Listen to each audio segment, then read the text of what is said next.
Michael Brown is the director of the Defense Innovation Unit, which has led the DoD's outreach to commercial tech companies. Prior to that, he spent a career on the other side of the equation in leadership roles in several tech firms.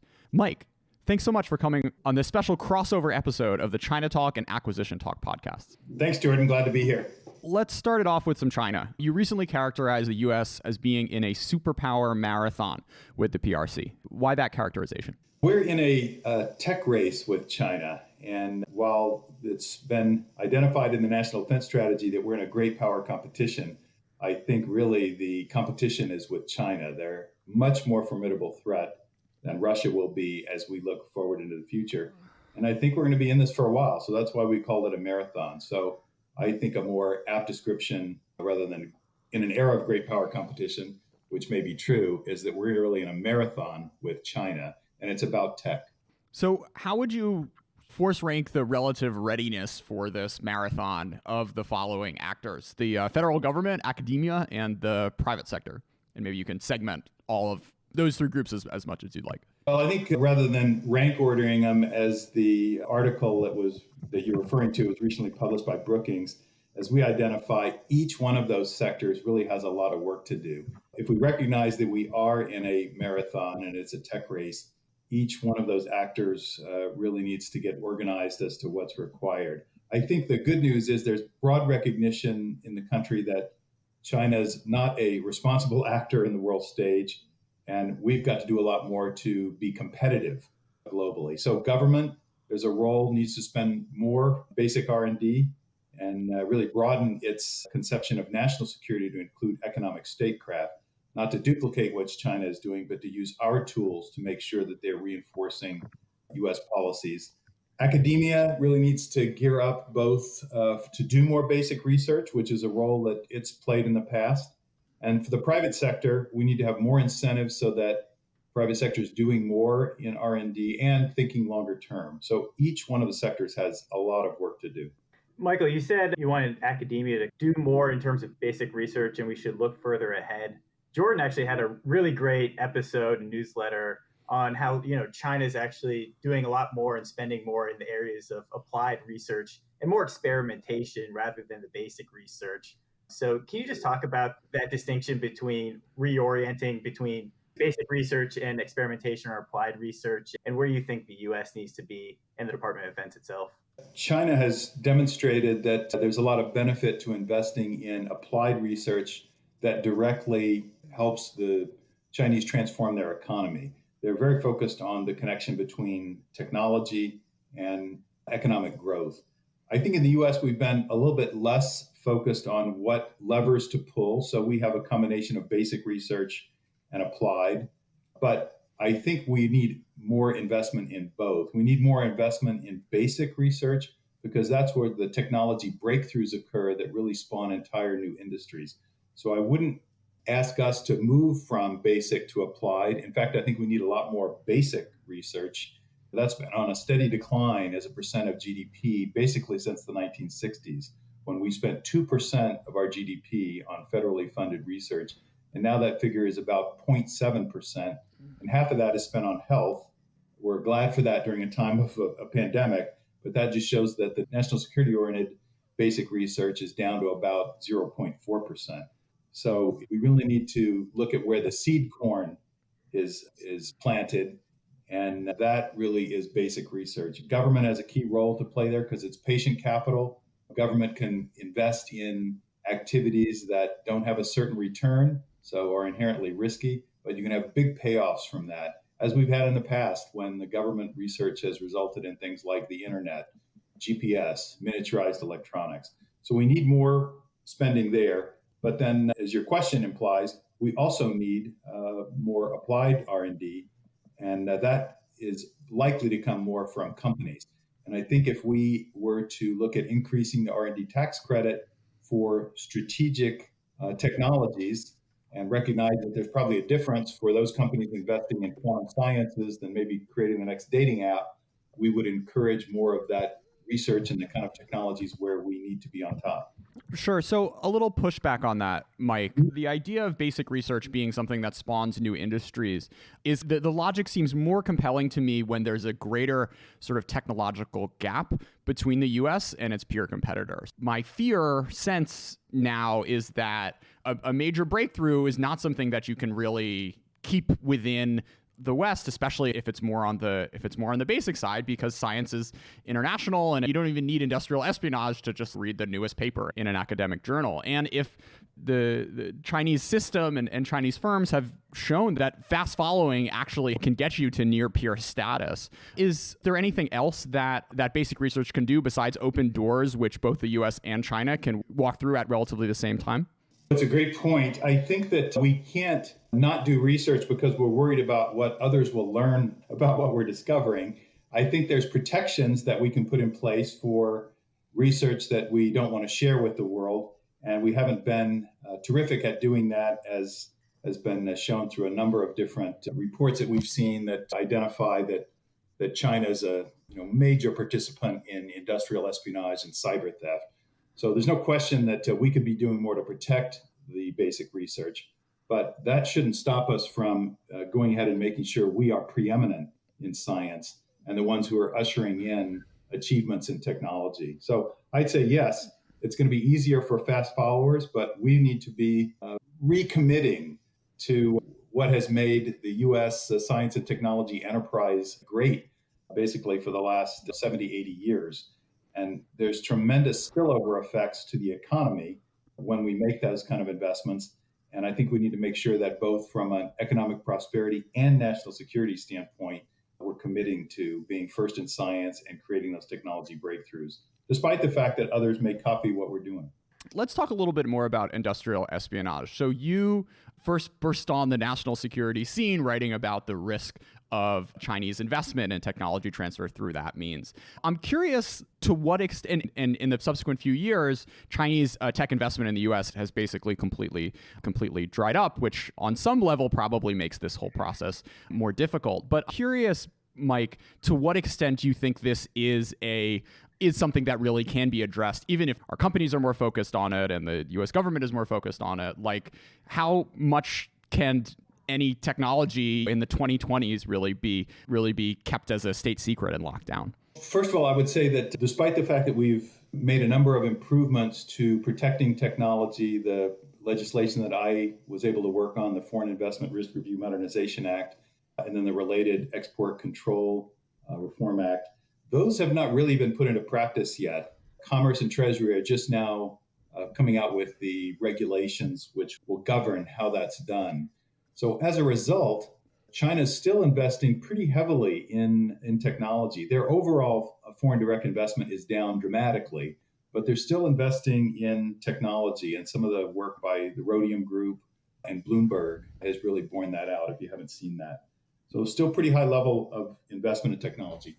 Your second question about the global diffusion of technology, yeah, I agree that there is a diffusion, and you're not going to be able to have what the military used to call an offset, meaning you've got the capability to use a technology and your adversaries don't. That's going to be a shorter and shorter window. But that just means that we need to make sure we don't get behind in these technologies. And the best way to make sure you're not behind is that you're investing. In the early stages of that research, that can be protected. But as that becomes more widely deployed, I agree with you, it won't be. But we still need to maintain that leadership in basic science, the technology breakthroughs that come from those scientific achievements. It's going to be important to make sure that the U.S. and its allies are leading in those spaces. And there's probably about 20 different game-changing technologies. They were just identified as critical and emerging technologies by the National Security Council. So we know what these spaces are that we need to make sure we're leading in and to some extent protect. Mike, it seems like the Chinese government and investors there are actually moving pretty fast, moving money to a lot of U.S. firms, and you're on the forefront of seeing a lot of this. And can you just talk about what have you seen from companies and how they've been talking to Chinese and been approached by Chinese investors earlier, and even before like the Department of Defense even knew that these companies existed and their technology could be relevant? Well, you're right. I think we shone a spotlight on something that was occurring in the middle of the last decade, which is the rate of Chinese investment in early stage technologies was dramatically increasing. And we showed through publicly available information that about 15% of all US venture deals that were done in that year had a Chinese investor participating in the round.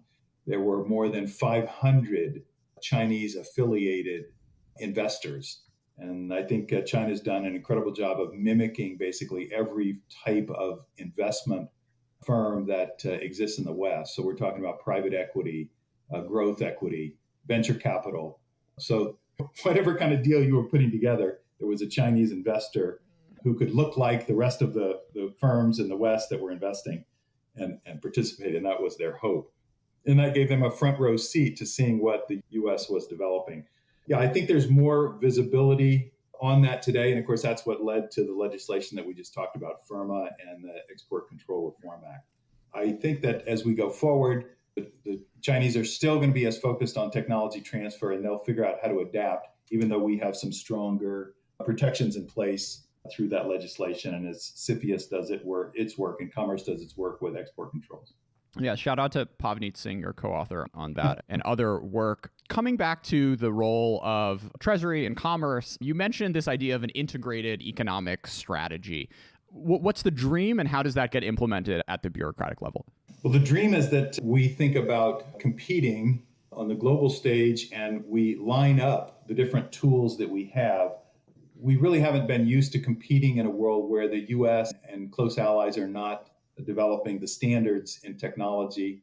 Just to give one example, which would be what Huawei's been able to do with 5G. So China's been very aggressive in determining what the standards would be. They put all their emphasis behind a single company here, Huawei being one of the national champions. They have a national champion for AI, e-commerce, et cetera.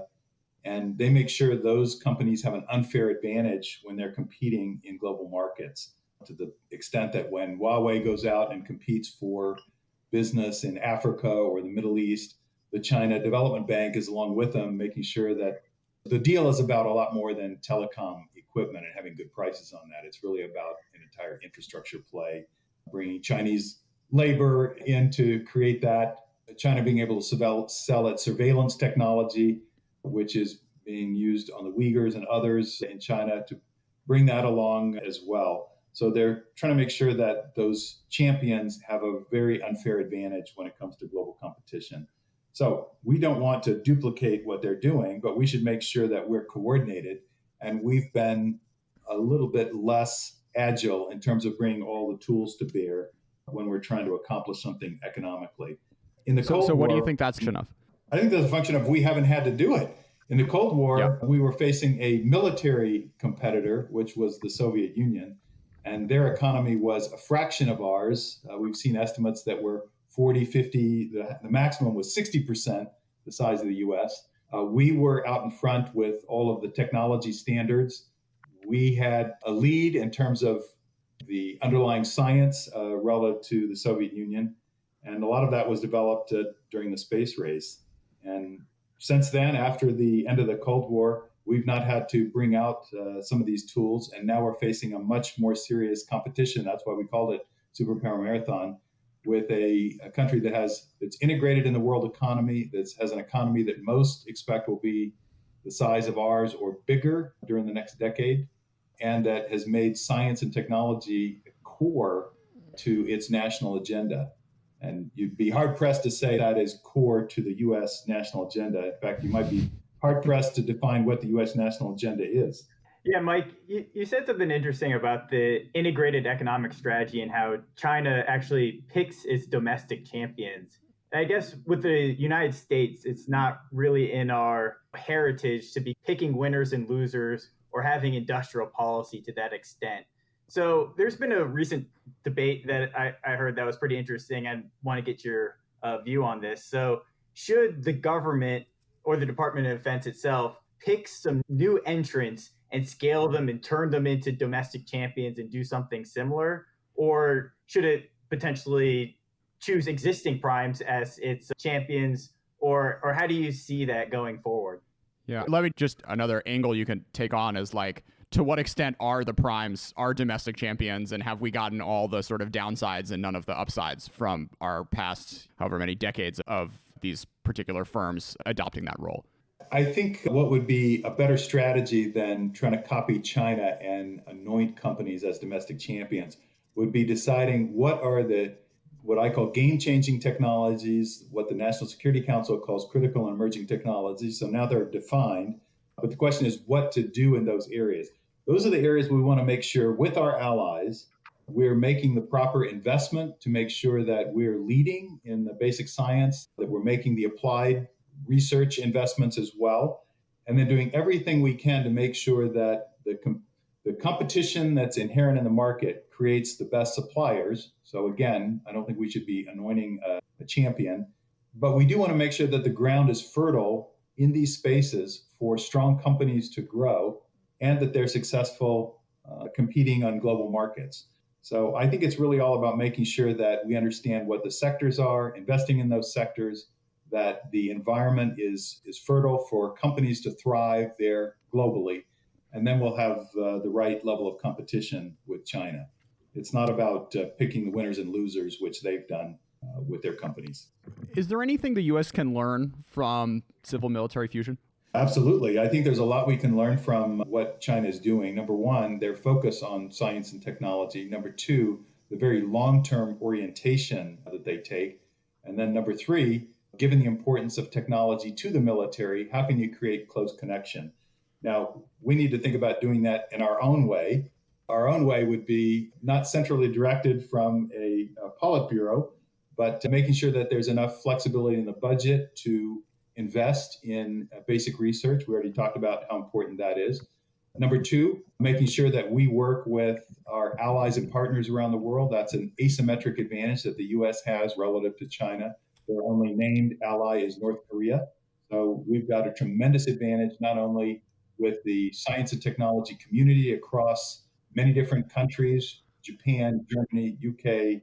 There's low-cost manufacturing that's available in Southeast Asia and India that we can take advantage of, and an incredible trading bloc of probably 70 trillion plus across all those economies relative to the size of our own economy, which would be 20 trillion of that. So there's a multiplier effect in working with all of those economies and making sure that across there's a free flow of trade, ideas, and capital.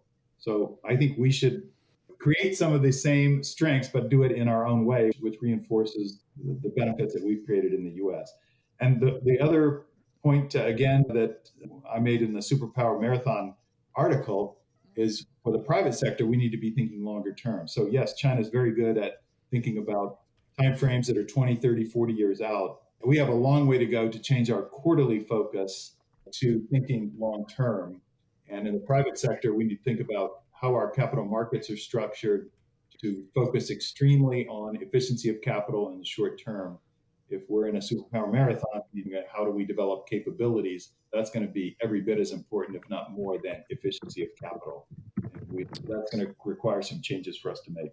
So you mentioned the idea of working with allies. I'm curious, just in your experience at DIU, where do you see are there major opportunities, and what initiatives have you guys had, and how would you like to see this sort of cooperation among the D10 or whatever play out in the subsequent years? Could you also touch on the foreign military sales aspect, which has long been dominated by the big primes? Starting just with DIU's role, we have awarded contracts to companies from allied countries, but it's been a small part of what we're doing. We don't have the resources or mandate to work extensively with partners. We would love to take that on.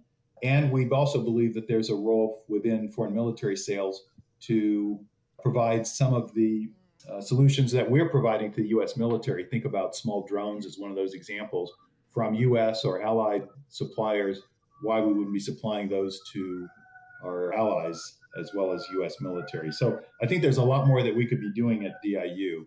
My comments really are much broader than what DIU should be doing. I think as we think about working with allies in the tech space, and you mentioned that the UK's got to jump on putting together a group of countries. I've helped with some thinking about how that would look from the U.S. perspective.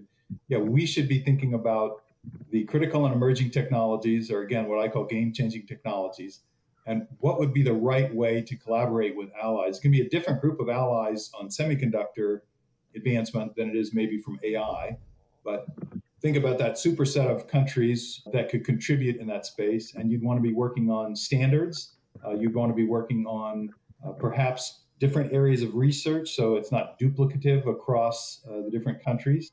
And then what could you do to benefit the key suppliers in the US or our allies as they supply in world markets? So what can we do to make sure that trade barriers are lower for these, what I'll call strategic sectors, these solutions in the critical and emerging technologies? You'd want to make sure that the barriers are low, so we're trading with each other. And that's an example of bringing together the economic statecraft. You want the technology strategy to be linked here with trade and immigration policy so that you're maximizing the benefit of these tools rather than the tools being devised for other purposes and not really tying together.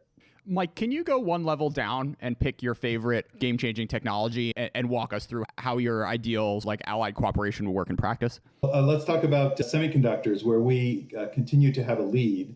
This is probably something that we'd like to continue. So in that case, we'd like to see some more basic research into what will allow semiconductors to continue advance, probably in terms of basic density. You'd probably want to have both the private sector incented as well as some basic research that the federal government is doing. And why wouldn't we coordinate that with some of our allies? So think about Japan or South Korea or Netherlands. So where semiconductors are designed, you could be coordinating on who's going to do what part of the research. I think you'd also want to add some of what's already happening, a reshoring strategy. So now there's incentives with the CHIPS Act to bring some of that capacity back to the US. That's certainly the case with TSMC and Intel, but there probably could be more that's done in that space. You'd want to be thinking about the talent that you need for that industry. So we've got to be starting with developing the STEM talent and making sure that's available for the future. And then, as we talked about, you'd want to make sure that you've got a trade regime that's encouraging that block of allies to be trading with each other, immigration to be free-flowing with that talent among allies. And then what could you do to make sure that the procurement for the military, we already talked about that. That would be what we can source from allied countries and helping with foreign military sales. And then lastly, you think about the defensive measures, which the government is already well in tune with, which would be the investment screening and export controls. So you'd be thinking about all those together in a cohesive strategy. And that's what I mean by integrated economic strategy. Well, as this Friday night, I stayed in, not that I would have gone out anyways, but I stayed in to finish off an application to the Hitachi CFR Fellowship to spend next year hanging out in Tokyo writing the U.S.-Japan semiconductor cooperation strategy. So you pick one that was near and dear to my heart, Mike. Fantastic. Eric, you want to take us into the acquisition stuff? Yeah, sure. First, can you just talk about the Defense Innovation Unit, and then how did you get involved with that? Sure. The Defense Innovation Unit was started by Ash Carter when he was Secretary of Defense 5 years ago. And in fact, he started a number of initiatives at Defense to really enhance bringing commercial technology and getting the department basically modernized from a technology standpoint. Defense Digital Service, which brought in some software capability. He started the Defense Innovation Board, which brings outside expertise in to advise the department. And he started the Defense Innovation Unit, which he called Defense Innovation Unit Experimental at the time. And the idea was, how can we accelerate bringing commercial technology into the military? So he observed something that is second nature to many of us, which is there's a lot more investment happening in these game-changing technologies in the commercial sector than there is in the military.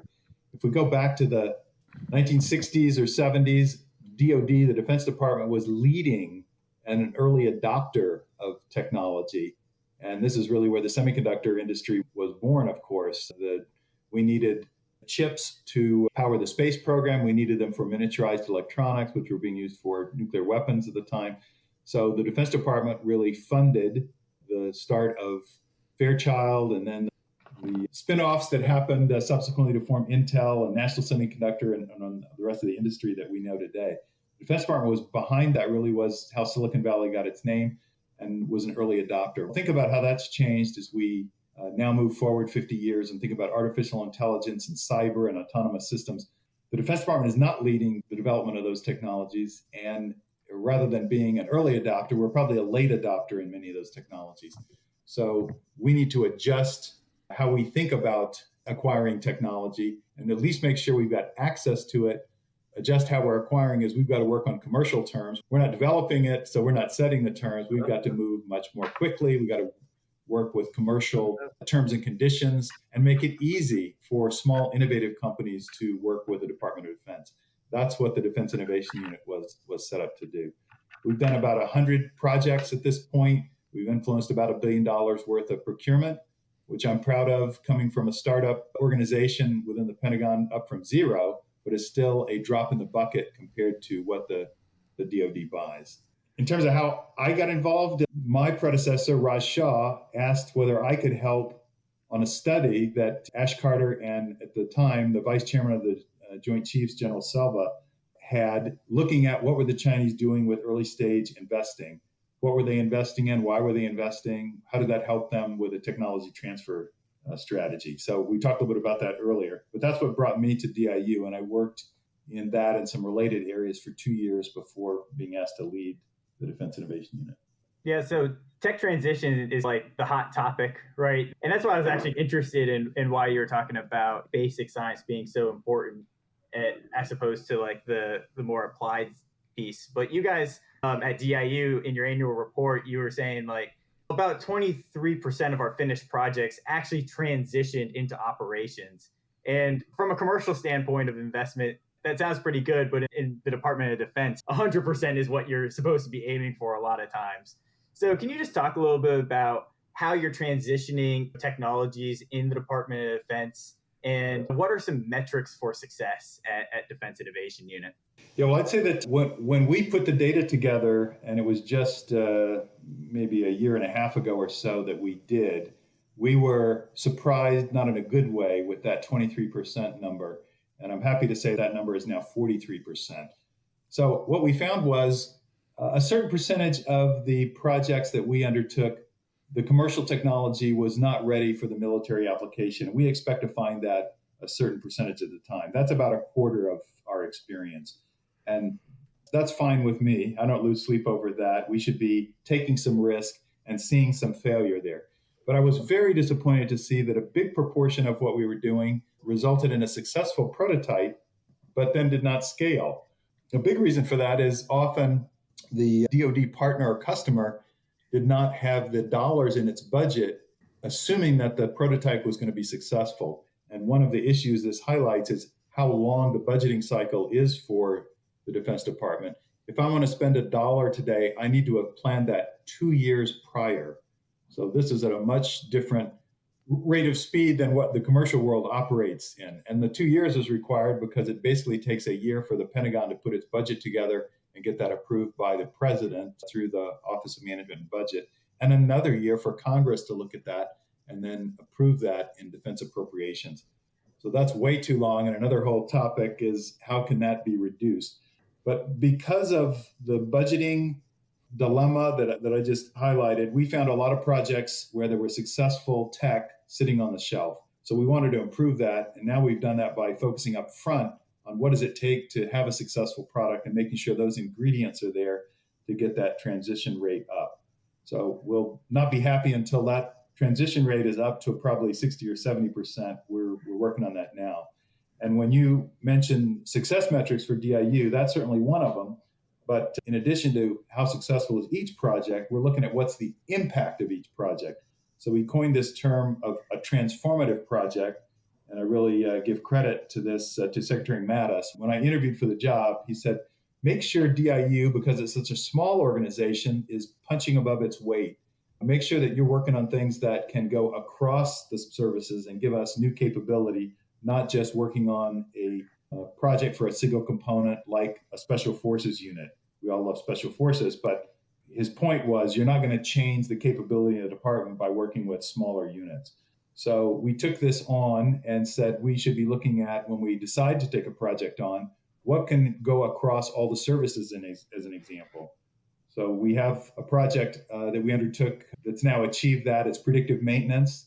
So this is something that commercial airlines use all the time to understand what parts to replace and when. You don't put a 737 in the hangar and say, okay, what's the checklist? They actually have data on which parts are going to fail based on the duty cycle of that aircraft and environmental conditions and what are the sensors telling us about wear, et cetera. So we're now applying that to the military. We started with the Air Force. The Army is doing this and the Marines for ground-based vehicles, and we're now looking at naval aircraft. So this may be the first technology DIU's worked on that will go across all four branches of the service. Then other metrics we look at are how much money are we saving? We have a goal of saving 10 times our budget. If we're working with commercial technology, we ought to be saving the government money. A single project we worked on saved $300 million a year as an example. DIU's budget is only $70 million, so that single project made up half of the savings we were going for. And then speed. We want to be able to put companies on contract in 60 to 90 days, and we're often meeting that target.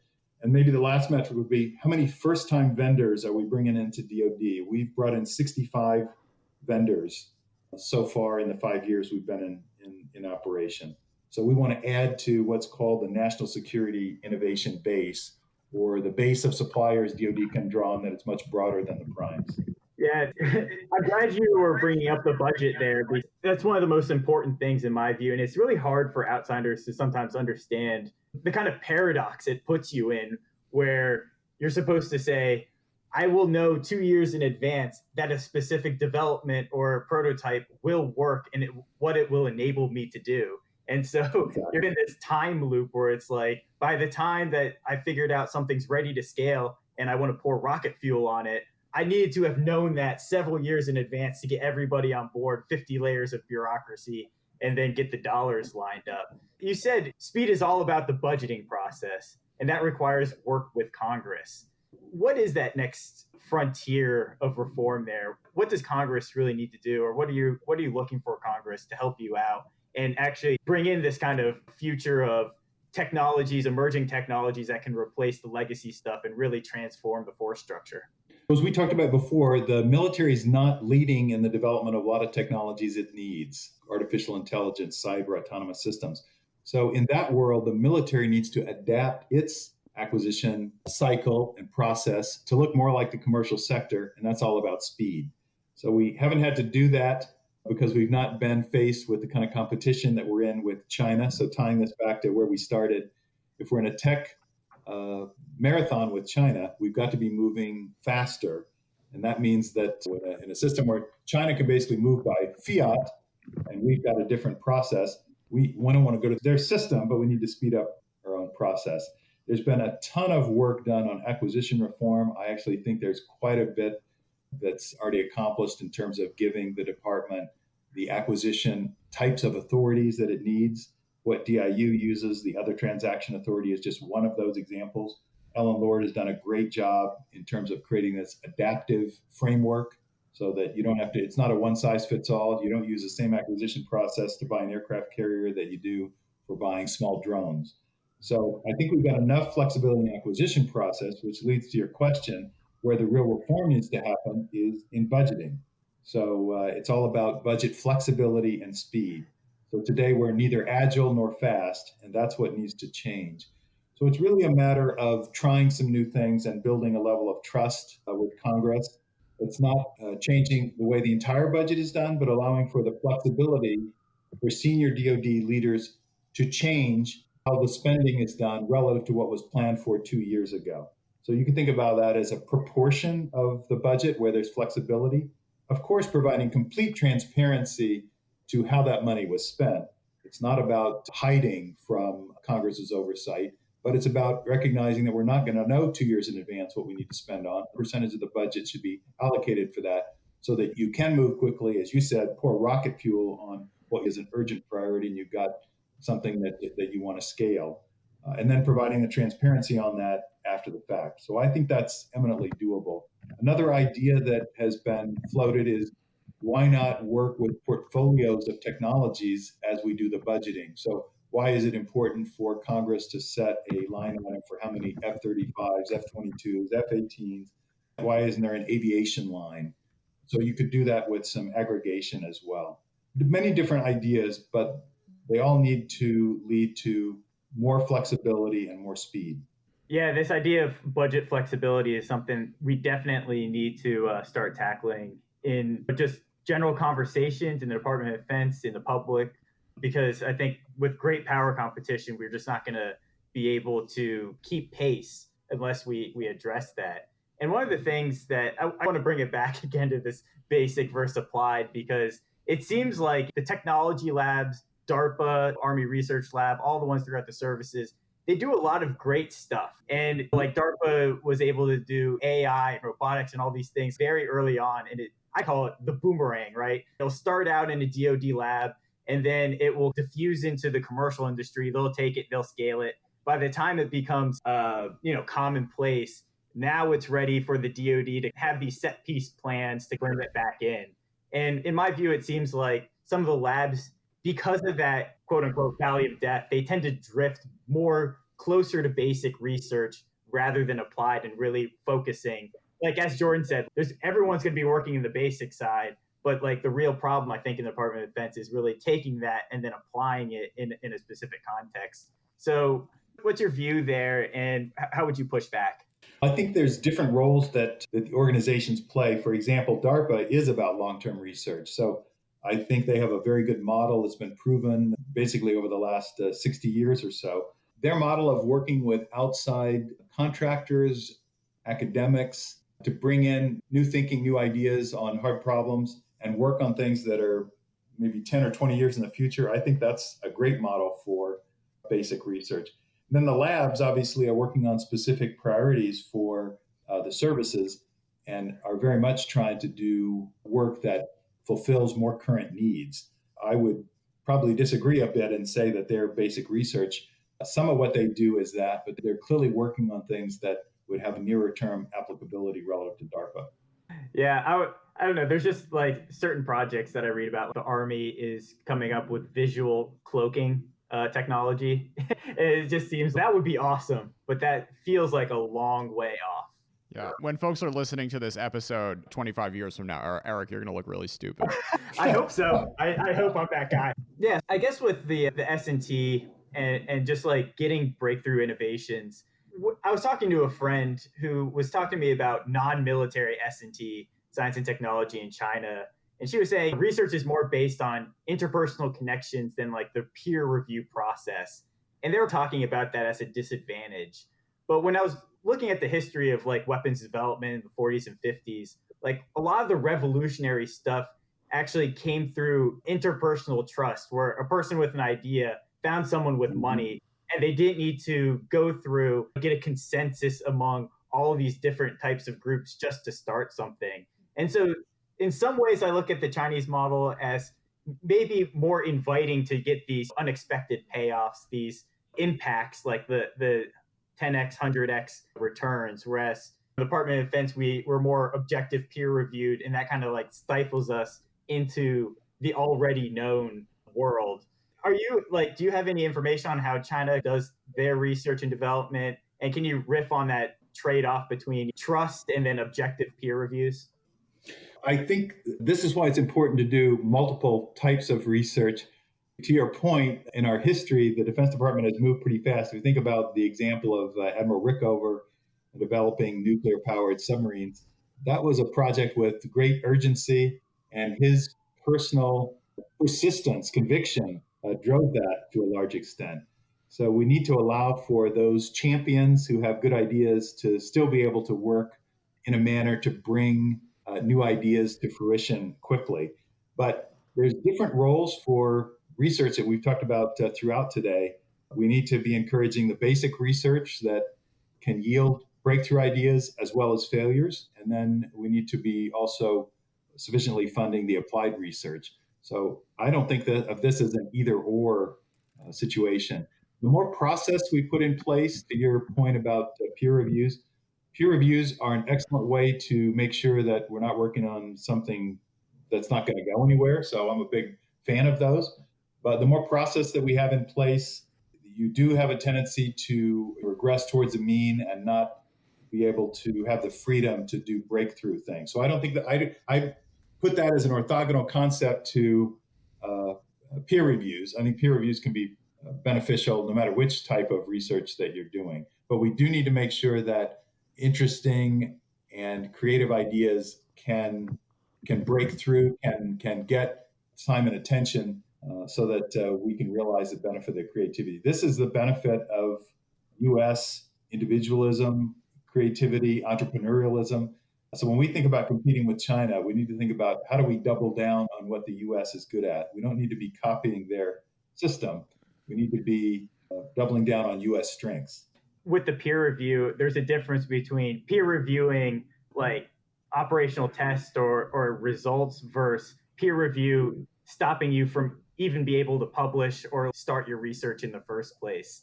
And I sometimes fear that we're too much on the side, at least in the Department of Defense, of needing that peer review of paper plans before you can even prove something out in the real world, where you want the iterative feedback and the real tests and the real hard questions. I think that's right.